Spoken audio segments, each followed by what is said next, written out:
हार कर लौटने का हुनर मुझ में नहीं है। ऐसे घबरा जाऊं जिगर मुझ में नहीं है। हार कर लौटने का हुनर मुझ में नहीं है। ऐसे घबरा जाऊं वो जिगर मुझ में नहीं है। निकला हूं तलाश में तो उसको पाना है। बिन पाए लौट जाऊं ये सबर मुझ में नहीं है। Good evening everybody, how are you? I hope all of you will be happy and healthy. Once again genius junction YouTube channel welcomes all of you here. दोस्तों, कैसे हैं आप सभी? आशा करता हूँ आप सभी स्वस्थ होंगे, मस्त होंगे। आज हम फिर से हाजिर हुए हैं आप सभी के सामने प्रेजेंट इंडेफिनिट टेंस का लास्ट पार्ट लेकर के। दोस्तों, आज मैं आप सभी को बताने वाला हूं प्रेजेंट इंडेफिनिट टेंस का लास्ट पार्ट। उसमें क्या बताना है, शॉर्टकट पहले बात कर लेते हैं। एक्चुअली चिल्ड्रन, अभी तक आप लोगों ने इस प्रकार के रूल सीखे थे कि from Hindi to English sentences को कैसे बनाते हैं। प्रेजेंट इंडेफिनिट के sentences from Hindi to English कैसे बनाते हैं, आज आप लोग जानेंगे। English to Hindi. By the way, students के सामने मोस्टली चैलेंजेस रहता है, प्रॉब्लम्स रहती हैं कि इंग्लिश समझ में नहीं आती है। इंग्लिश आती है समझ में तो केवल पढ़ना आता है, उसकी हिंदी निकाल नहीं पाते हैं। रीजन एकमात्र यही कि वीक ग्रामर के चलते ऐसा होता है। तो बच्चों, ग्रामर वीक रही होगी अब तक, लेकिन आज के बाद से ग्रामर वीक आपकी नहीं रहेगी। ग्रामर आपकी जो वीक है वो स्ट्रांग होने जा रही है। बस करना आपको यह है कि वीडियो को शुरू से अंत तक देखते रहना है, नियमित रूप से देखना है और बताई गई थियरी को इस्तेमाल करते रहना है। दरअसल बच्चों, अभ्यास ही एकमात्र वो साधन है जिसके द्वारा आप किसी भी सब्जेक्ट में मास्टरी हासिल कर सकते हैं। मास्टरी बोले तो कुशलता। जैसे इस पर कई सारे दोहा और कई सारे कोट्स महापुरुषों के द्वारा कहे भी गए हैं, तो उन कोट्स को, उन दोहास को अमल में भी लाया जाना चाहिए। जैसे एक मुझे याद आ रहा है, करति करति अभ्यास जड़ मत होत सुजान, रसरी आवत जाते सिर पर परब निशान। आप सभी ने ये जरूर सुना होगा, करति करति अभ्यास जड़ मत होत सुजान, यानी कि अभ्यास करते करते जड़ में मत आ जाती है। जड़ बोले तो मूर्ख, बुद्धू व्यक्ति, मत बोले तो बुद्धि, इंटेलिजेंस, यानी कि जो व्यक्ति अभ्यास करता रहता है, अभ्यास करता रहता है, प्रैक्टिस करता रहता है, तो चाहे कितना ही बुद्धू क्यों ना हो, चाहे कितना ही मूर्ख क्यों ना हो, लेकिन उसके अंदर मत आ जाती है। जिस प्रकार से रसरी आवत जात है सिर पर परत निशान, यानी कि कुएं में बाल्टी से पानी भरा जाता है, बाल्टी में रस्सी बांधा जाता है और वो रस्सी जिस कुएं की दीवार पे बार बार रगड़ती है, बार बार बाल्टी को नीचे से ऊपर लाना, ऊपर से नीचे जाना, तो उसकी रगड़न में, उसके फ्रिक्शन में क्या होता है बच्चों, पत्थर तक घिस जाता है। तो अभ्यास करने से हमें बुद्धि और ज्ञान क्यों नहीं आ सकता है। इसलिए आप प्रैक्टिस करते रहें, अनवरत प्रैक्टिस करते रहें। चलिए आइए टॉपिक पे आते हैं। बच्चों, आप लोगों ने प्रेजेंट इंडेफिनिट टेंस की आइडेंटिफिकेशन जाना, एंड अफर्मेटिव सेंटेंस कैसे बनते हैं ये जाना, निगेटिव सेंटेंस कैसे बनते हैं ये भी जाना, interrogative sentences first type and second type कैसे बनते हैं ये भी जाना। कुल मिला के बात ये है कि अभी मैंने सिर्फ और सिर्फ बेसिक चीजें बताई हैं, बहुत फाइनल नहीं बताया है। आप सभी की मांग के अकॉर्डिंग वीडियो में, नेक्स्ट वीडियो में इंप्रूवमेंट करता रहूंगा और आगे आगे बताता रहूंगा। अभी आपका जो डिफिकल्टी लेवल है एकदम जीरो है, कठिनता का स्तर एकदम जीरो है।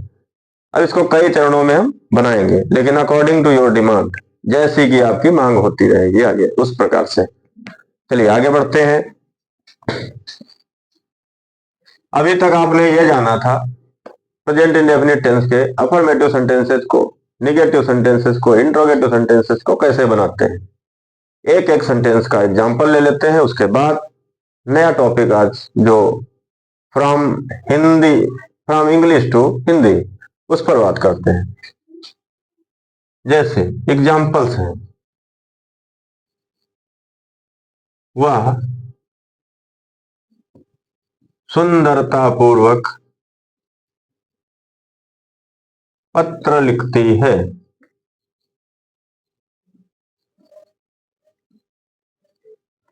वह सुंदरता पूर्वक पत्र लिखती है। बच्चों, पहचान क्या होती है? अंत में जाएंगे सबसे।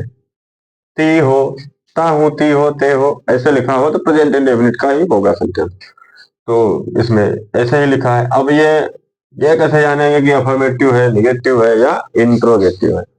तो नहीं ना लगा हो, क्या शुरू में ना लगा हो, वाक्य के बीचों बीच कोई प्रश्नसूचक शब्द ना दिया गया हो, इन चीजों के अभाव में सेंटेंस बनेगा आपका अफर्मेटिव सेंटेंस। तो ये अफर्मेटिव सेंटेंस हो गया। अफर्मेटिव सेंटेंस और निगेटिव सेंटेंस का स्ट्रक्चर क्या होता है? सब्जेक्ट से स्टार्ट होता है। सब्जेक्ट से स्टार्ट होता है, यानी कि कर्ता से वाक्य की शुरुआत होगी। तो कर्ता कहाँ पे है देखेंगे। कर्ता की पहचान ऐसे कर लेंगे कि जो वाक्य में काम हो रहा है, एक्शन जो भी हो रहा है, उसको करने वाला कौन है, डूयर कौन है, वही करता होता है। तो इसमें सुंदरता पूर्वक पत्र कौन लिखती है? वह लिखती है। वह बोले तो सी प्रोनाउन है। सब्जेक्ट एज अ प्रोनाउन, कर्ता सर्वनाम के रूप में है। तो वह स्त्रीलिंग है चूंकि, तो सी हो जाएगा। अब देखना क्या होता है, प्रेजेंट इंडेफिनिट टेंस के अफर्मेटिव सेंटेंस में कोई हेल्पिंग वर्ब नहीं होती है।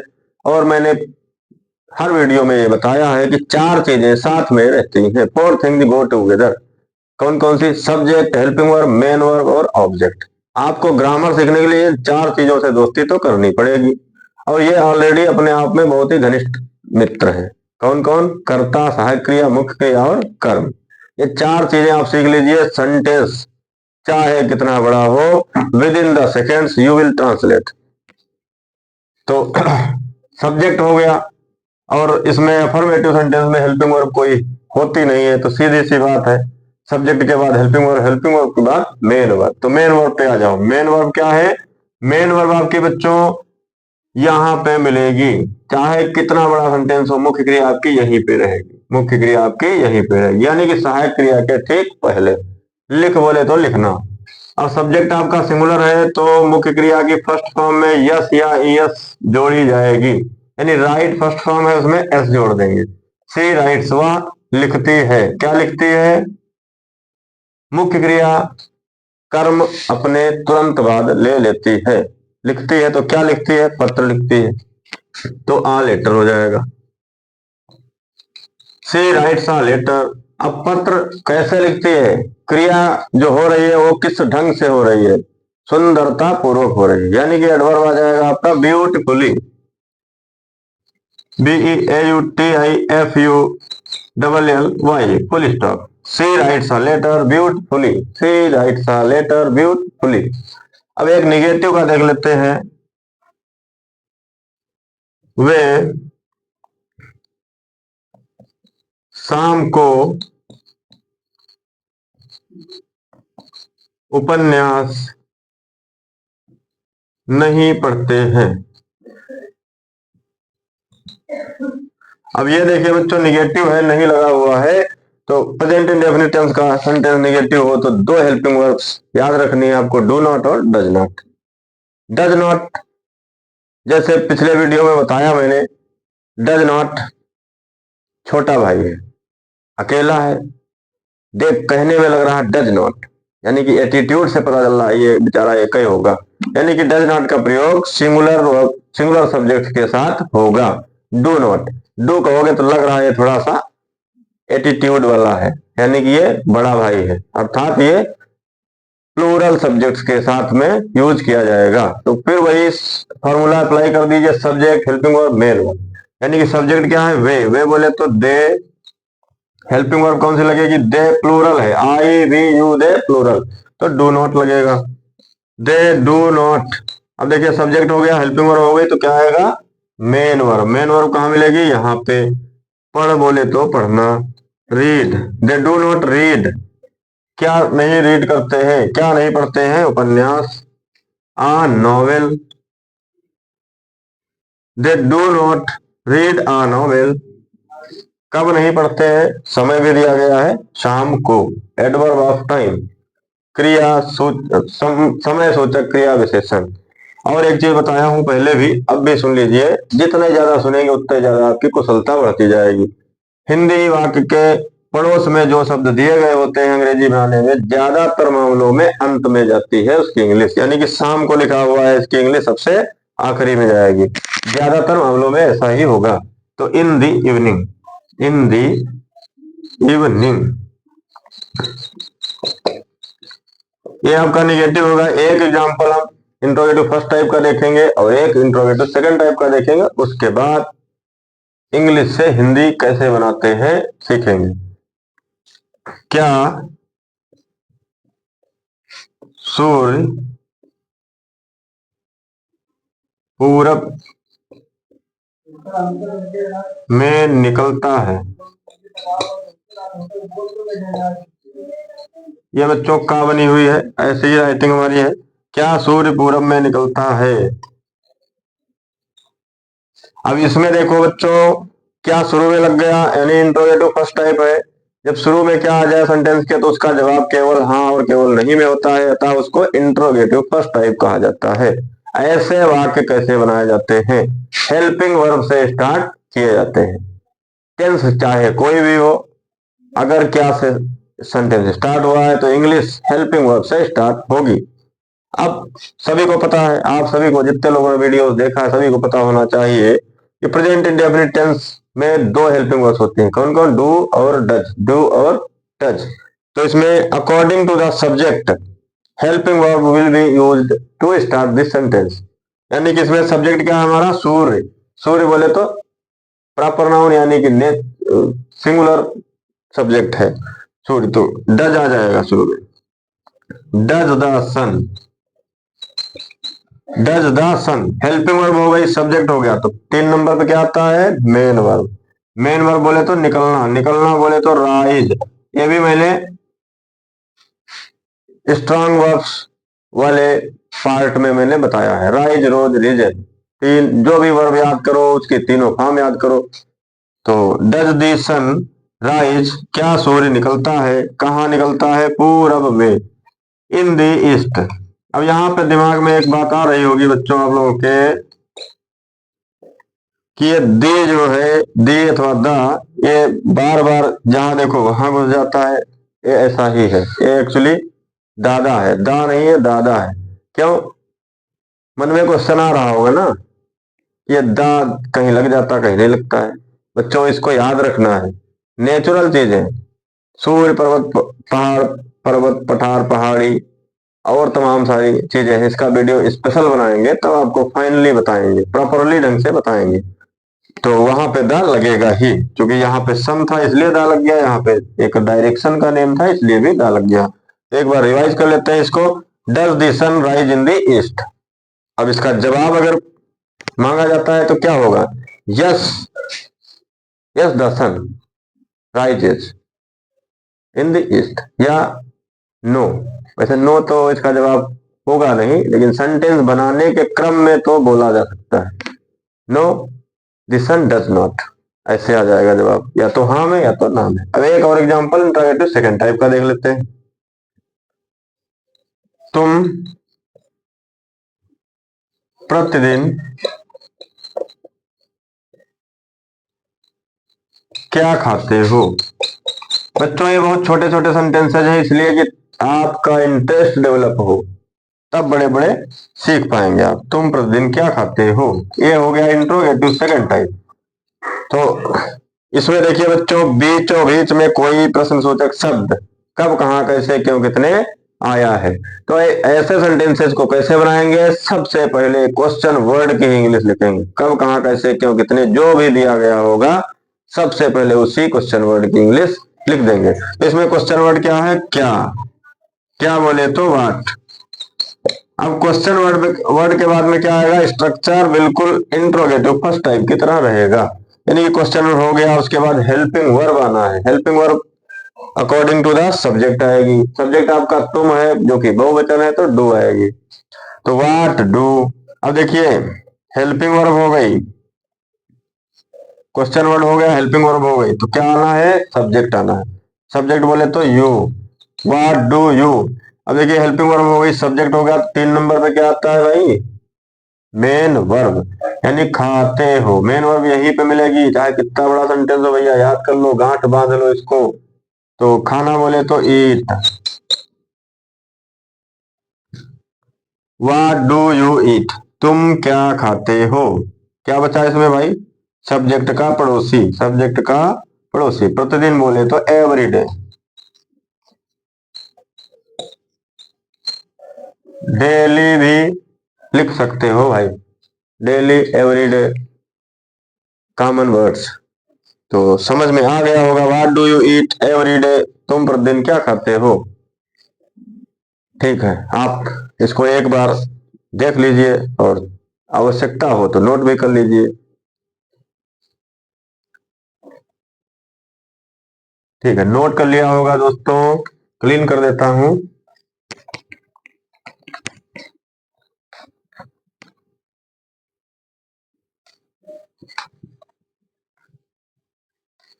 अब देखिए, यूपी बोर्ड एग्जामिनीज यानी कि बोर्ड परीक्षार्थियों के लिए, बोर्ड परीक्षार्थियों की दृष्टि से ये जो मैं बताने जा रहा हूं ये यूजफुल हो सकता है। कैसे यूजफुल हो सकता है बच्चों, actually grammar section high school में भी है और इंटरमीडिएट में भी है, तो उसमें ये चैलेंजेस होता है। नरेशन बनाने को आता है, सेंटेंस ट्रांसफॉर्मेशन करने को आता है, जिसमें वॉइस पूछी जाती है। नरेशन और वॉइस में टेंस की आइडेंटिफिकेशन मैटर करती है। जब तक आप ये नहीं जान पाएंगे नरेशन में रिपोर्टेड स्पीच का सेंटेंस किस टेंस में है, तब तक आप उसको प्रॉपरली ढंग से कैसे कन्वर्ट कर पाएंगे। और वॉइस बदलने के लिए भी टेंस का नॉलेज होना जरूरी है, जो कि इन इंग्लिश ही आता है। उसे आप इंग्लिश टू इंग्लिश ही आपको पहचान करना होता है।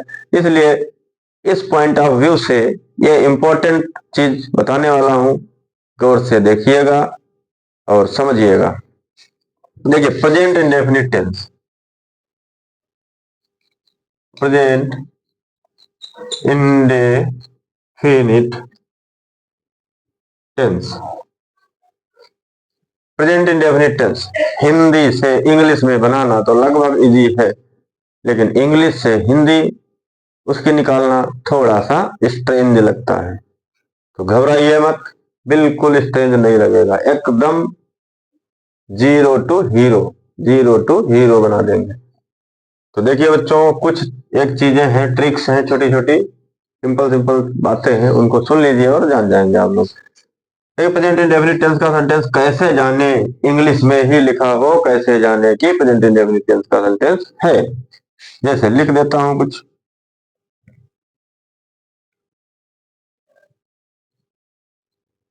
some people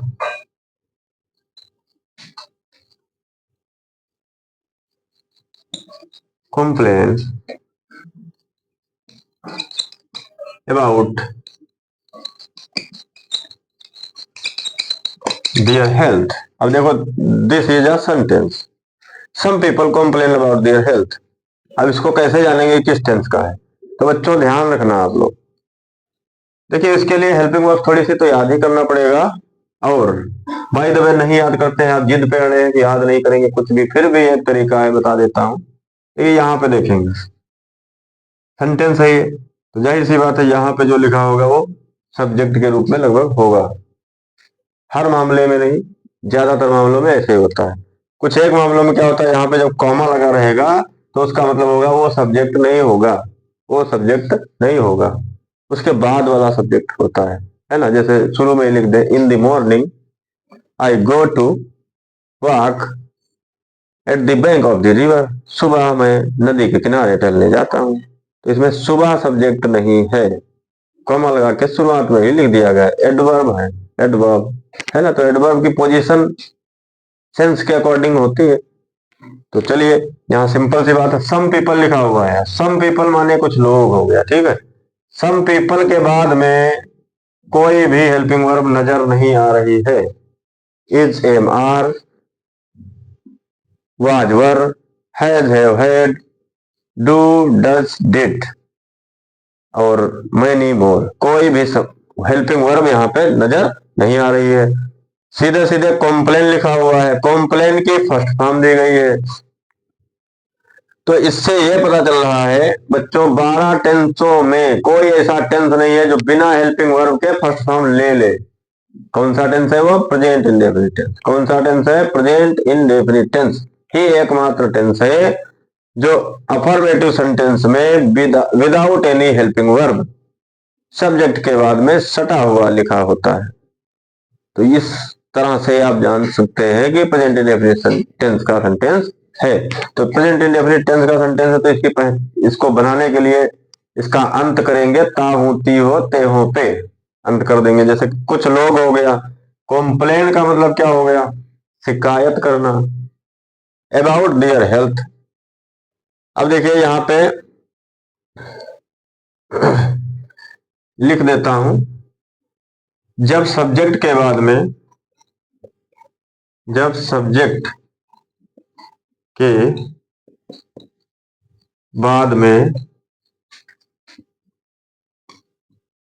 कोई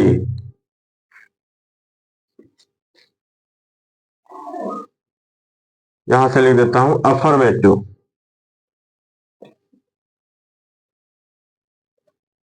अफर्मेटिव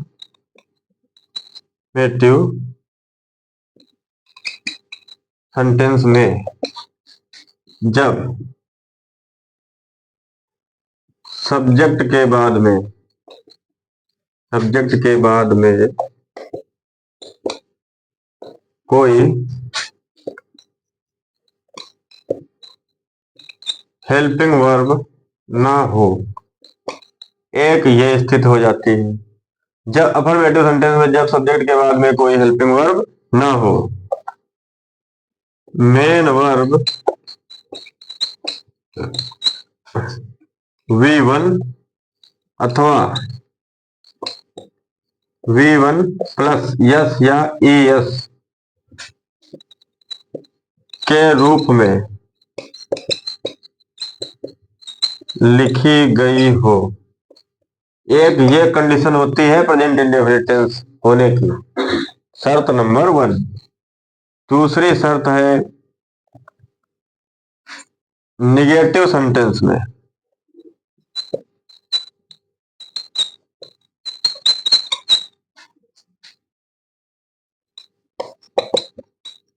जब सब्जेक्ट के बाद में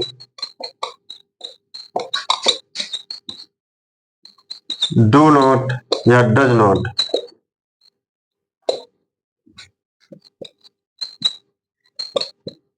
लिखा गया हो।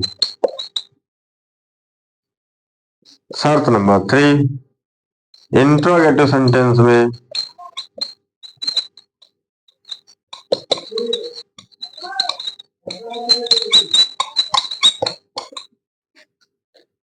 सब्जेक्ट से पहले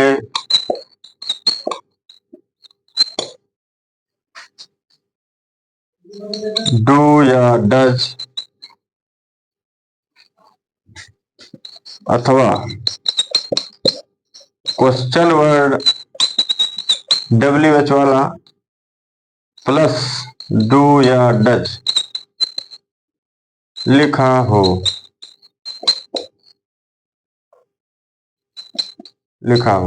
ये 3 शर्तें हैं प्रेजेंट इंडेफिनिट टेंस का सेंटेंस होने की। ये शर्तें दी गई होंगी, अवश्य होंगी। तो यहाँ पे क्या है? सब्जेक्ट के बाद में कोई हेल्पिंग वर्ब नहीं है, मेन वर्ब की V1 अथवा V1 प्लस यस या यस है, तो मेन वर्ब की V1 ही लिखी गई है, कॉम्प्लेन, है ना। सब्जेक्ट के बाद में सीधे सीधे मेन वर्ब आई है, अतः ये प्रेजेंट इंडेफिनिट टेंस का सेंटेंस है। आप लोग इसको पढ़ लीजिए, आवश्यकता लगे तो लिख भी लीजिए। लिख लो, फिर मैं क्लीन कर देता हूं, फिर बताता हूं हिंदी कैसे सेट करते हैं। ठीक है, नोट कर लिया होगा, इसको क्लीन कर देता हूं।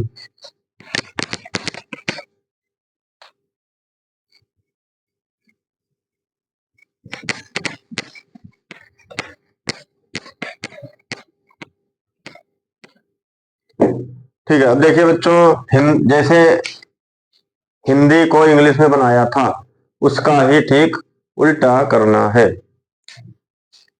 सम पीपल, तो यहाँ एफर्मेटिव सेंटेंस है तो लिख दिया सबसे पहले सब्जेक्ट की ही हिंदी लिख दो। कुछ लोग। अब क्या करेंगे, सबसे पीछे जाएंगे। सबसे पीछे क्या लिखा है, डियर हेल्थ। डियर हेल्थ हो जाएगा अपने स्वास्थ्य। कुछ लोग अपने स्वास्थ्य। सबसे आखिरी की हिंदी सब्जेक्ट के पड़ोस में फिट कर देंगे, वैसे ही बन जाएगा। यानी कि सब्जेक्ट की हिंदी लिख दीजिए आप, उसके बाद सेंटेंस के आखिरी में जो लिखा हो उसको सब्जेक्ट का पड़ोसी बना दीजिए, नेबर बना दीजिए उसका भाई। कुछ लोग अपने स्वास्थ्य हो गया ना। अबाउट के बारे में होता है, लेकिन यहाँ पे हिंदी लिखने में अपने स्वास्थ्य की, अपने स्वास्थ्य की अथवा के बारे में ऐसा भी लिख सकते हैं आप। कुछ लोग अपने स्वास्थ्य के बारे में ही लिख देते हैं, के बारे में। इतना लिखने के बाद दोस्तों क्या करना, मुख्य क्रिया की हिंदी को सबसे आखिरी में कर देना है। मुख्य क्रिया की हिंदी को, और साथ ही साथ सहायक क्रिया अपने आप जुड़ ही जाएगी, क्योंकि प्रेजेंट इंडेफिनिट टेंस है, ता होती हो पर फिनिश करना है। तो कुछ लोग अपने स्वास्थ्य के बारे में शिकायत करते हैं, शिकायत करते हैं। देखिए कितने आसानी से इसकी हिंदी निकल गई। अब एक एग्जांपल ले लेते हैं निगेटिव का, जैसे you do not do your work properly. You do not do your work properly. अब इसकी हिंदी कैसे निकालेंगे बच्चों, डू नॉट लगा हुआ यानी कि नहीं लगाना ही है हिंदी में। अब क्या करेंगे, इसको सब्जेक्ट से ही स्टार्ट करेंगे। सब्जेक्ट यू बोले तो तुम हो गया। अब क्या करेंगे, जैसा कि मैंने बताया था, सबसे आखिरी का वर्ड जो होगा उसकी हिंदी सब्जेक्ट के पड़ोस में कर देंगे। तो तुम हो गया, प्रॉपरली मीन्स क्या होता है, सही ढंग से अथवा सही प्रकार से। तुम सही प्रकार से, तुम सही प्रकार से। अब क्या करना है, पीछे से ही निकालना है हिंदी। योर वर्क की क्या निकलेगी हिंदी, अपना काम। तुम सही प्रकार से अपना काम। अब क्या करना है बच्चा लोगों, do not do, do not do मतलब नहीं करते हो। तुम सही प्रकार से अपना काम नहीं करते हो। देखो अपने आप बन गया, नहीं करते हो। आशा करता हूं आप लोग, वो सॉरी फुल स्टॉप यानी पूर्ण विराम लगेगा। आशा करता हूं आप लोग इससे कुछ सीख पा रहे होंगे। कमेंट में बताइएगा। अगर आपको ये तरीका अच्छा लग रहा है तो और इसको आगे बताएंगे। और स्टोरी, जो स्टोरी होती है उसकी हिंदी निकालना भी बिल्कुल कठिन नहीं है, उसके लिए भी कुछ शॉर्ट ट्रिक्स हैं, वो भी बताई जाएंगी। घड़ी कर रही है इशारा कि घर पे है काम ढेर सारा, मिलते हैं फिर से कल, और एक नए टॉपिक के साथ और एक नए जज्बात के साथ। और एक सूचना देनी है आप लोगों को बच्चों, यूपी बोर्ड 10th और 12th एग्जाम के लिए हम लोग, हमारा चैनल प्रयासरत है। एग्जाम ओरिएंटेड चीजें कैसे बच्चों तक पहुंचाई जाए, इस दिशा में काम किया जा रहा है। बहुत जल्द आपको पोस्ट के माध्यम से सूचना दे दी जाएगी। जिस दिन लाइव वीडियो चलेगा, लाइव वीडियो में क्या होगा, PYQ, PYQ बोले तो previous year question paper solve कराया जाएगा। जिससे क्या होगा, आपको एग्जाम हॉल में जाने से पहले ही बहुत सारी एम्बिगुअस सिचुएशंस क्लियर हो जाएंगी। संशयात्मक जो स्थितियां बनती हैं एग्जाम हॉल में जा करके, उन सभी संशयात्मक सिचुएशंस का सॉल्यूशन यहां से आपको मिल जाएगा। और साथ ही साथ मास्टरी की कुशलता के अनुरूप हम लोग कम समय में, कम मेहनत में अच्छे मार्क्स कैसे लाएं, इसके लिए भी इस दिशा में भी काम किया जा रहा है, जो कि बहुत जल्द आपको वीडियो में देखने को मिलेगा। ठीक है, आशा करता हूं आपको इस प्रकार की जानकारियां बहुत अच्छी लगी होंगी। अगर अच्छी लगी है तो लाइक करें, कमेंट करें, शेयर करें और सब्सक्राइब करना बिल्कुल ना भूलें। Thank you all of you.